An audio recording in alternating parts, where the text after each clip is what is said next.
திருச்சபையின் ஞான மாணவனாகிய ஆண்டவராகிய இயேசு கிறிஸ்துவுக்குள் மிகவும் அதிகமாக நேசிக்கப்படுகின்றவர்களே, மீண்டுமாக இந்த ஜனவரி மாதம் 16ஆம் நாள் வியாழக்கிழமையின் காலை நேரத்தில் உங்கள் அன்போடு வாழ்த்தி வரவேற்கிறோம். இந்த காலை நேர இறை தியானத்தை ஆரம்பிக்கலாம். நமது ஆரம்பம் பிதா, குமாரன், பரிசுத்தாவின் நாமத்தில் உள்ளது. ஆமென். ஜெபிப்போம். துதிகளுக்கு மத்தியிலே வாசம் பண்ணுகிற எங்கள் ராஜாதி ராஜாவே, கர்த்தாதி கர்த்தாவே, திருச்சபையின் மணவாளனாய் இருக்கிறவரே, மணவாட்டியாகிய திருச்சபையை நீர் அழைத்து கொள்ள காத்திருக்கிறீர் என்பதை உணர, இந்த நாட்களிலே ஆண்டவரே நீர் மணவாளனாய் இருக்கிறீர், நாங்கள் மணவாட்டியாய் இருக்கிறோம் என்று ஆண்டவர் செய்தியை கேட்டு வருகிறோம். இந்த நாளிலும் அப்படிப்பட்ட செய்தியை கேட்க இருக்கிறோம். கர்த்தர் தாமே எங்களை ஆசீர்வதியும். கடந்து போன இரவில் எங்களோடு கூட இருந்து எங்களை காத்து வழிநடத்தினீர், இளைப்பாறுதலை தந்தீர், ஜீவனை தந்தீர், உயிரோடு எழுப்பியிருக்கிறீர். நன்றி ஆண்டவர். காலை நேரத்திலும் இந்த வேர்ட் ஆஃப் காட் மினிஸ்ட்ரிஸ் சார்பாக எங்களை நீர் எடுத்து பயன்படுத்தும். அடியேனையும் இன்பர் சாரியும் சாக்கோ சாரியும் எடுத்து பயன்படுத்தும். இந்த வார்த்தைகளை கேட்டு பயன்பெறுகிற எல்லா மக்களும் இந்த இறை ஆசிரியர்களை தந்து வழிநடத்தும். இயேசுவின் திருப்பெயரில் வேண்டுகிறோம், ஜெபம் கேளும் நல்ல பிதாவே, ஆமென். காலை நேரத்தில் 604வது பாடலாகிய மனவாழ்வு புவி வாழ்வினில் வாழ்வு மங்கள வாழ்வு என்ற பாடலை சாரோடு இணைந்து நாம் பாடுவோம். 604.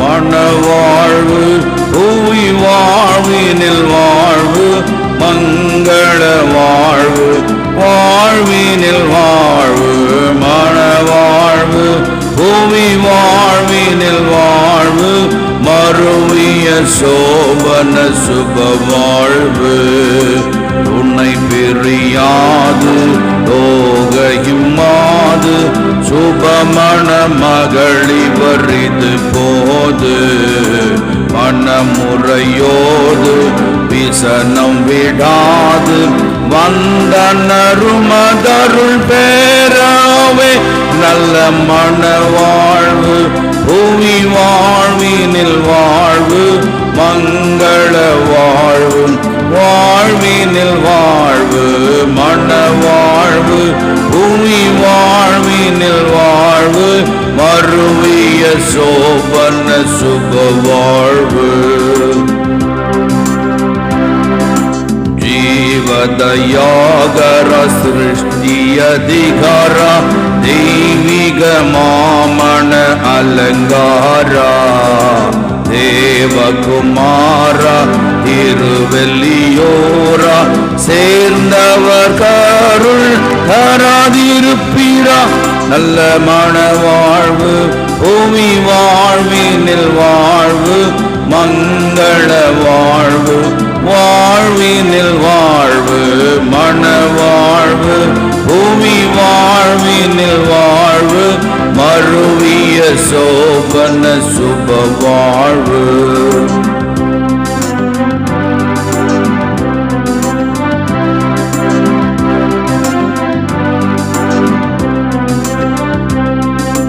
கொடித்தன வீரம் குணமுள்ள தாரம் கொடுத்தும் கொண்டாவது சமுசாரம் அடகமசாரம் அன்பு உதாரம் அம்புமிதனில் மனை கலங்காரம் நல்ல மனவாழ்வு பூமி வாழ்வினில் வாழ்வு மங்கள வாழ்வு வாழ்வினில் வாழ்வு மனவாழ்வு பூமி வாழ்வினில் வாழ்வு மறுவிய சோபன சுப வாழ்வு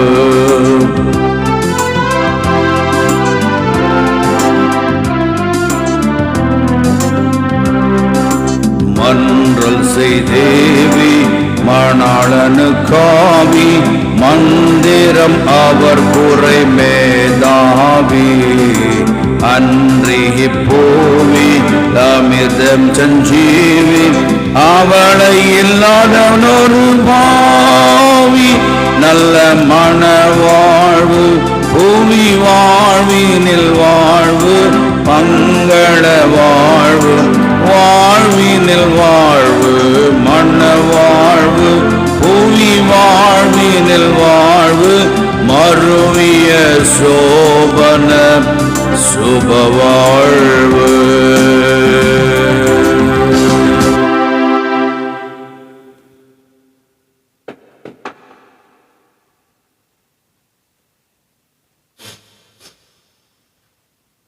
திருச்சபையின் ஞான மணவாளனாகிய ஆண்டவராகிய இயேசுவின் திருப்பெயரிலே இந்த காலை வேளையிலே உங்களை அன்போடு வாழ்த்தி நாங்கள் வரவேற்றுக் கொள்கின்றோம். அன்பான தேவனுடைய பிள்ளைகளே, இந்த வாரம் முழுக்க திருமணம் என்ற தலைப்பில் நாம் பார்த்து வருகிறோம். திருமணம் என்ற தலைப்பு உலக பிரகாரமான இந்த ஃபிசிக்கல் ரிலேஷன்ஷிப்பை மட்டும் இல்லாமல், ஆண் பெண் உறவு மட்டும் இல்லாமல், நம்முடைய ஆண்டவரே மணவாளனாய் இருக்கிறார். அல்லேலூயா. அவர் நம்மை விவாகம் பண்ணி இருக்கிறார். நாம் அவருக்காய் வாழ்ந்து கொண்டிருக்கிறோம். அவருக்காய் வாழ வேண்டும். ஒரு வருகிற வரையிலே வாழ வேண்டும். நம்மை தூய்மையாய் காத்து கொள்ள வேண்டும். நேற்று தினத்தில் எபேசியரில் நம்ம பார்த்தோம், கரை திரை அற்றவர் மக்களாய், இல்லையா? ஆண்டவர் தூரத்தில் இருந்தாலும் சரி, கிட்டத்தில் இருந்தாலும் சரி, அதாவது ஒரு கணவன் வெளிநாட்டுக்கு போனாலும் சரி, மனைவி கரைதரை அற்ற ஒரு பெண்ணாய், கற்புள்ள சுத்த கன்னியாய் வாழ வேண்டும் என்ற செய்தி நம்ம பார்த்தோம். இன்றைக்கும் தொடக்க நூலாகிய ஆதியாகமம் 2ஆம் அதிகாரம் 18 24 வசனங்களிலே சொல்லப்பட்டிருக்கிற படைப்பின் சாராம்சத்தை நம்ம பார்க்குறோம். அதாவது the first marriage in the Eden of garden. The pastor is God. The couple is Adam and Eve. The audience is nature. இல்லையா? முதல் திருமணத்தை கடவுள் ஏதேன் தோட்டத்தில் செய்தார். ஆயராக இயேசு ஆண்டவர், பிதா, குமாரன், பரிசுத்த ஆவியாகிய திரியேக கடவுள் அங்கே இருக்கிறார்கள். ஆமென்.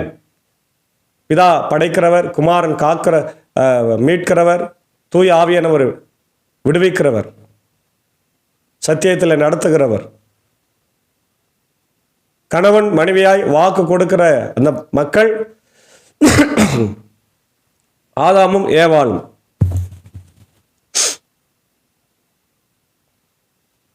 அவர்களை வாழ்த்துகிறவர்கள் இயற்கை, சிங்கம், புலி, கரடி, எல்லாமே, செடி கொடி எல்லாம். முதல் திருமணம் ஆண்டவராலே நடத்தி வைக்கப்பட்டது. அதான் நான் நேற்று தினத்தில் கூட சொன்னேன். திருமறை திருமணத்தில் ஆரம்பித்து திருமணத்தில் முடிகிறது. வெளிப்படுத்தின விசேஷத்தில் நம்ம பார்க்குறோம். ஆண்டவருடைய வருகை, அவர் மணவாளனாய் வரப்போகிறார். ஆமென். அல்லேலூயா. திருச்சபை மணவாட்டியாய் இருக்கிறது. அப்போ எந்த அளவுக்கு நம்மளை தூய்மையாக பரிசுத்தமாய் காத்து கொள்ள வேண்டும், அதுதான் இங்கே நான் சொல்ல விளைகிறேன். இந்த பகுதியில் ரொம்ப சுவாரஸ்யமாக நம்ம பார்க்குறோம். The first creation of human man, human man and woman. 18ஆம் வசனத்திலிருந்து 24ஆம் வசனத்தில் நாம் பார்க்குறோம். கடவுள் எல்லாவற்றையும் படைத்து அவர் ஓய்வெடுக்க போகிறார். எல்லாவற்றையும் நல்லது படைத்து விட்டு நல்லது என்று காண்கின்றார். இப்போ மனிதனை மட்டும் படைத்து விட்டு என்னன்னு சொல்ல அவன் தனியாக இருப்பது நல்லதுன்னு சொல்லலை, நல்லது அல்ல என்றார், இல்லையா? பின்பு ஆண்டவராகிய கடவுள் மனிதன் தனிமையாய் இருப்பது நல்லது அன்று, அவனுக்கு தகுந்த துணையை உருவாக்குவேன் என்றார்.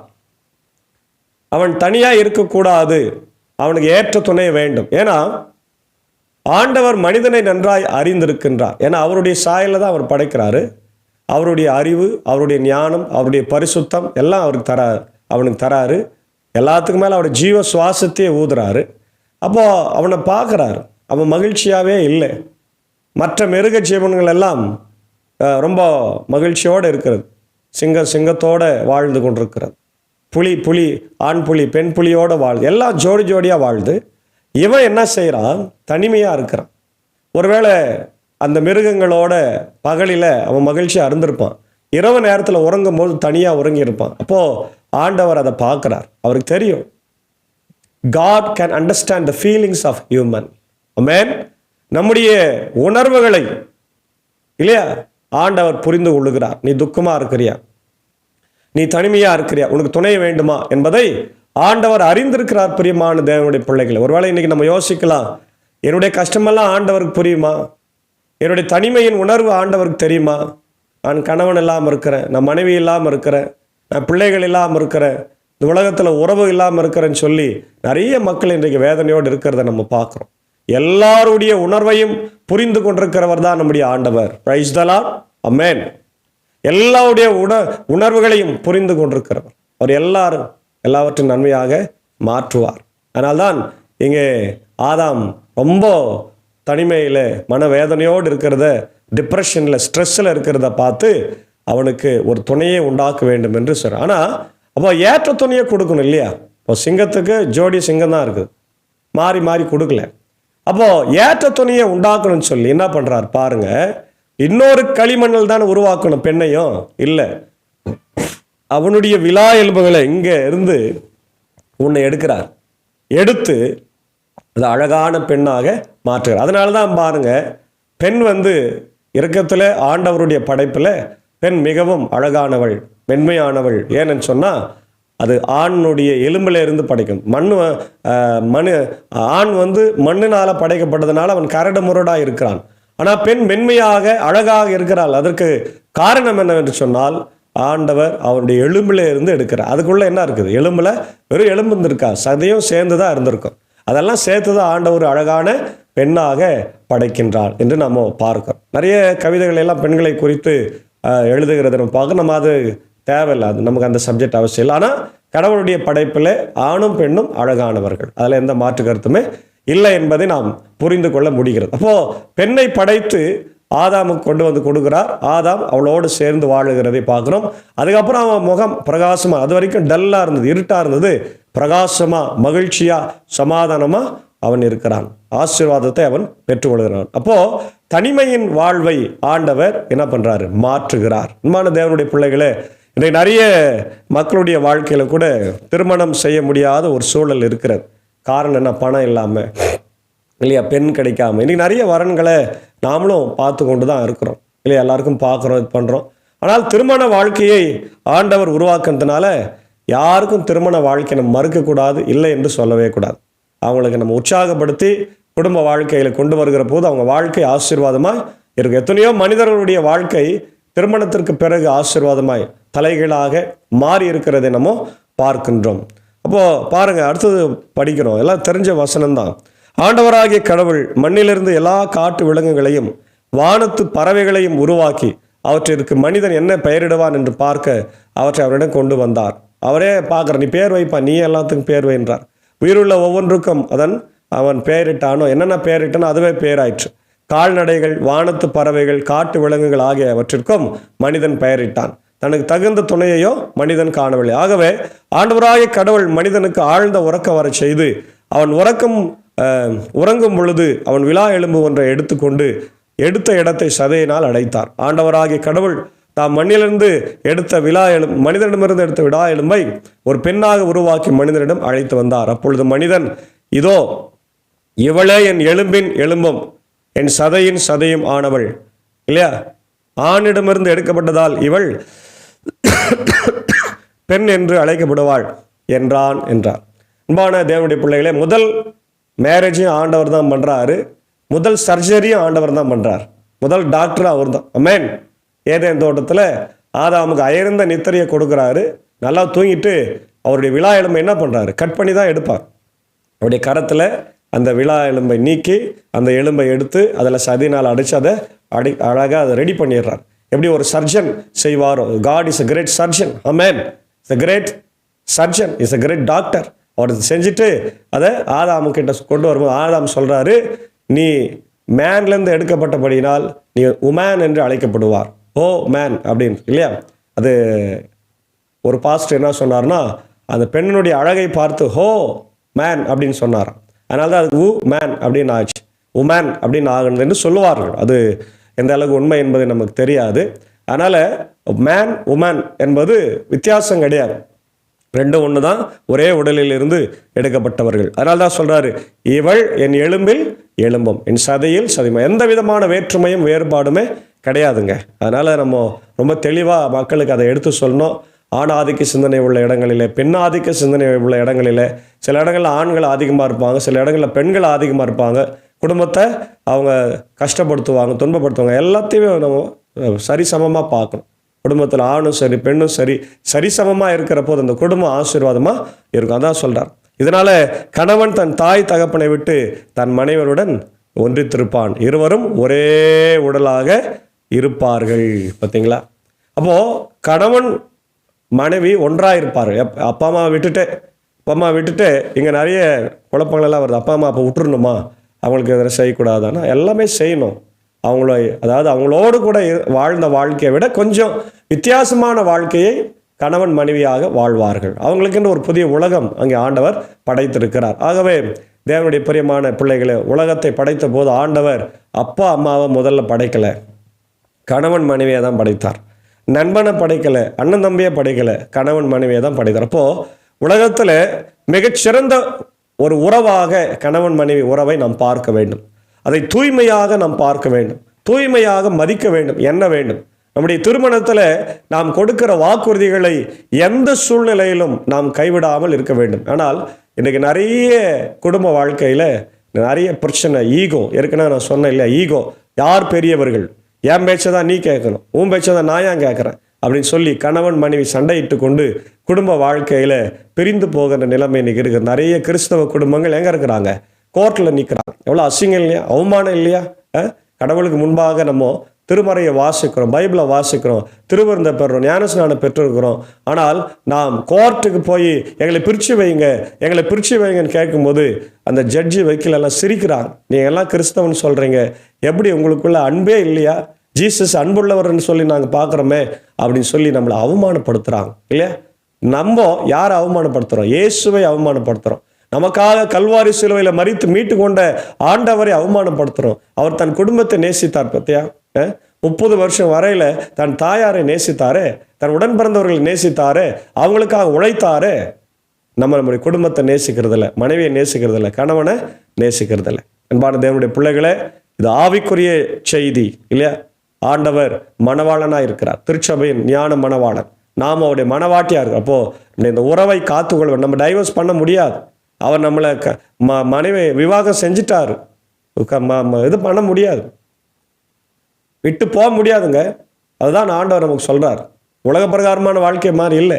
ஆகவே நம்ம அவரோடு கூட இணைந்து வாழுகின்ற வாழ்க்கை தான் ஆண்டவர் நமக்கு விரும்புகிறார். அப்படிப்பட்ட ஒரு மனவாழ்வை நாம் தொடர்ந்து குடும்ப வாழ்க்கையில் வாழவும், ஆவிக்குரிய வாழ்க்கையில் வாழவும் தூய ஆவியானவர் இந்த நாளிலே நமக்கு உதவி செய்வாராக. ஆமேன். ஜெபிப்போம். எங்களை அளவுக்கு அதிகமாய் நேசிக்கிற நல்ல தகப்பனே, இதோ இந்த ஜனவரி மாதம் 16ஆம் நாள் பொங்கல் பண்டிகையின் நாட்களிலே மீண்டுமாக எங்களை நீர் உம்முடைய ஆண்டவரே மக்களாக காத்து வழி நடத்திருக்கிறீர். ஆண்டவரே, ஞான மணவாளனாய், திருச்சபையின் ஞான மணவாளனாய் நீர் இருக்கிறீர். நாங்கள் மணவாட்டியாக இருக்கிறோம். இந்த உறவு எங்களுக்குள்ளே எப்போ இருக்கும்? நாங்கள் பிரிந்து போக முடியும், டைவர்ஸ் ஆக முடியவே முடியாது. அதே போல் உலக வாழ்க்கையில் கணவன் மனைவி என்ற உறவை நீர் தந்திருக்கிறீர். அதிலிருந்து நாங்கள் பிரிந்து போகாமல் வாழ ஆண்டவர் கிருபை தார். கேட்ட வார்த்தைகளின்படி ஆண்டவரே, ஒருவருக்கொருவர் விட்டு கொடுத்து அன்பு செலுத்தி சமாதானத்தின் பிள்ளைகளாய் வாழ கர்த்தர் கிருபை தான். இந்த வார்த்தைகளை உலகமெங்கும் பார்த்து கொண்டிருக்கிற எங்கள் மக்களை ஆசீர்வதிங்க. America, UK, Australia, New Zealand, Philippines, gulf கண்ட்ரிஸில் இருக்கிற மக்கள், இந்தியாவில் இருக்கிற மக்கள், தமிழ்நாட்டில் இருக்கிற மக்கள், எல்லா மக்களுக்காக ஜெபிக்கிறோம். குறிப்பாக என்னுடைய இந்திய தேசத்தினுடைய தலைவர், ஜனாதிபதி, பிரதமர், அமைச்சரவை, மத்திய அமைச்சரவை, இப்படி தமிழ்நாட்டின் முதலமைச்சர், கவர்னர், ஆண்டவர், தமிழ்நாட்டின் அமைச்சரவைக்காக, ஒவ்வொரு மாநிலத்தின் முதலமைச்சர்களுக்காக வேண்டிக் கொள்கிறோம். அமைதி சமாதானத்தை தார். எங்களுடைய ILC திருச்சபை, 3 சபை சங்கங்கள், போதகர்கள், ஊழியங்கள், ஆமர் சபை சங்கத்தின் பொறுப்பாளர்கள், அதே போல் நாகர்கோவில், ட்ரிவாண்ட்ரம் ILCயினுடைய பொறுப்பாளர்களுக்காக ஜெபிக்கிறோம். நிறைய குழப்பத்தோடு போய்கொண்டிருக்கிற ஆண்டவரே நிர்வாகங்களை நீர் ஆண்டவரே தயவு கூர்ந்து சிறப்பாய் செயல்பட அவர்களுக்கு அறிவை ஞானத்தை தார். தொடர்ந்து ஆண்டவரே, இந்தியாவில் உலக நாடுகளில் இருக்க எல்லா கிறிஸ்தவ திருச்சபைகளையும் ஸ்தாபனங்களையும் ஆண்டவரை உடைய ஊழியக்காரர்களையும் ஆண்டவரே ஃபாதர்களையும் பாஸ்டர்ஸையும் நீர் கர்த்தர் ஆசீர்வதிப்பீராக. இது அமெரிக்காவில் ஆண்டவர் இந்த நெருப்பு நிமிடமாக அணைக்கப்பட்டிருக்கிறது. இன்னும் அதிகமாக ஆண்டவர் அணைத்து இயல்பு வாழ்க்கைக்கு திரும்ப கிருபை தார். உலக நாடுகள் ஏற்படுகிற பசி, பஞ்சம், பட்டினி, கொலைகள், கற்பழிப்புகள், ஆண்டவர் போர்கள் எல்லாவற்றையும் நிறுத்தும். இந்தியாவில் கூட அப்படிப்பட்ட நிலைமைகள் வராதபடி நாங்கள் ஒற்றுமையாய் ஆண்டவரே இந்தியா என்கின்ற தாயின் பிள்ளைகள் என்பதை உணர்ந்து நாங்கள் சாதி, மதம், இனம், மொழி பேதம் பார்க்காமல் வாழ கர்த்தர் கிருபை தார். இந்த வாரமெல்லாம் பொங்கல் பண்டிகை கொண்டாடுகிற எங்கள் தமிழ் மக்களை, தமிழ் சொந்தங்களை ஆசீர்வதிங்க. அவங்களுக்கு தேவைகளை சந்திங்க ராஜா. தொடர்ந்து இந்த நாளிலும் கூட எங்களுடைய ஆண்டவரே அன்பான மக்களுக்காக ஜபிக்கிறோம். குறிப்பாக பிறந்த நாளை காணுகின்ற அன்பு ஆண்டவரே வாணியம்படி வட்ட தலைவரும் அன்புக்குரிய ஆயிரமாய் ஆண்டவரே கிருஷ்ணகிரி நூற்றாண்டு லுத்திரன் திருச்சபை, கிறிஸ்து லுத்திரன் திருச்சபையினுடைய ஆயிரமாக இருக்கிற அருள் அலெக்சாண்டர் ஐயருக்காக ஜபிக்கிறோம். ஆண்டவர் ஐயர் அவர்களை நீர் தாயின் கருவலை உருவாகும் முன்னே பயிற்சி அழி தெரிந்து கொண்டு பயிற்சி கொடுத்து பல இடங்களிலே ஆண்டவர் ஊழியத்தை செய்யும்படியாக வைத்திருக்கிறேன். நல்ல தாளந்தோடைய ஒரு ஆயர், சிறப்பான பாடகர், சிறப்பான அருளாளர். ஆண்டவரே மிக சிறப்பான ஆயர்களுக்கான ஆண்டவரே அது ஆடைகளை ஆண்டவரை செய்கிறவர். எல்லாருக்காக நன்றி செலுத்துகிறோம். ஐரம்மா அன்பான பிள்ளைகள், மூத்த மகள் ஆண்டவரே போர்ஷியா, சேது, பவித்ரா, ஆண்டவரே ராபின் குழந்தை எல்லாருக்காக ஜபிக்கிறோம். கர்த்தர் ஆசீர்வதிங்க, தேவைகளை சந்திங்க.